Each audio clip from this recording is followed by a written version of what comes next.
Good morning. My name is Rowe, and today I will be speaking about the Firestone tire and Ford Motor Company scandal.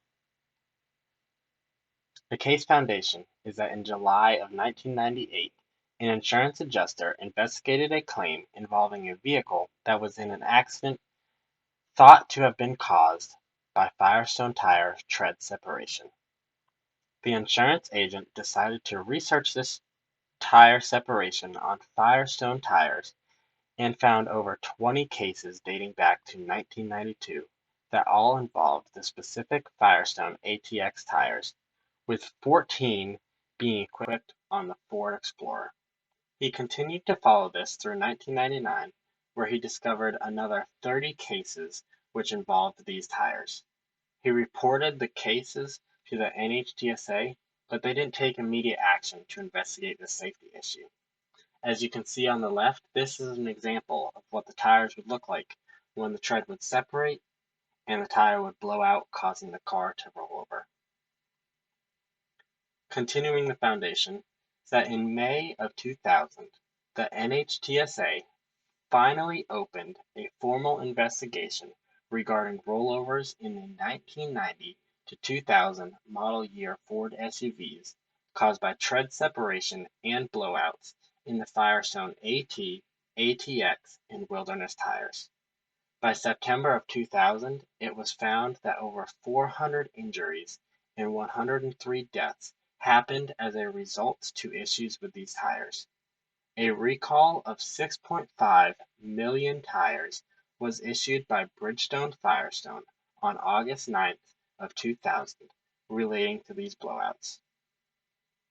Some ethical issues here are that Ford and Firestone took almost a decade to recognize the issues with their products and provide any sort of recall on the tires that were blowing out and causing these rollover accidents. Instead of both companies immediately acknowledging that there was an issue with these products they sold to customers from early warning signs of products failing, they ignored them and attributed the failures to the design of each other's products.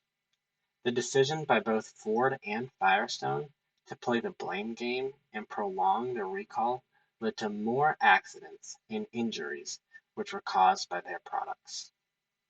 The ethical theory and code of ethics I used is ethics of care, which is an obligation to consider the effects of your decisions on others, particularly those you have a relationship with. And the code of ethics I used is the NSPE Fundamental Canon 1, which states to hold paramount the safety, health, and welfare of the public.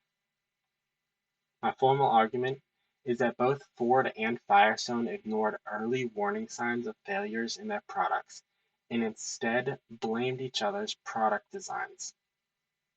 Firestone claimed that the Ford Explorer was prone to tipping over and caused the accidents to be more severe, while Ford claimed that Firestone was completely at fault for manufacturing a faulty tire. This blame game delayed recalls, which led to more accidents and injuries. Both companies were unethical according to Ethics of Care and Fundamental Canon 1 of the NSPE Code of Ethics for manufacturing products that were unsafe and delaying safety recalls, leading to serious injuries and deaths. Some potential objections are that the NHTSA should have opened an investigation on these accidents earlier, forcing Ford and Firestone to recognize the failures in their products and issue a recall sooner. Another potential objection is that both Ford and Firestone have an obligation to their shareholders to make the correct decision, especially regarding large recalls. Each company needed to take their time to ensure that they made the right decision in this case. Here are my references, and I now open the floor to any questions.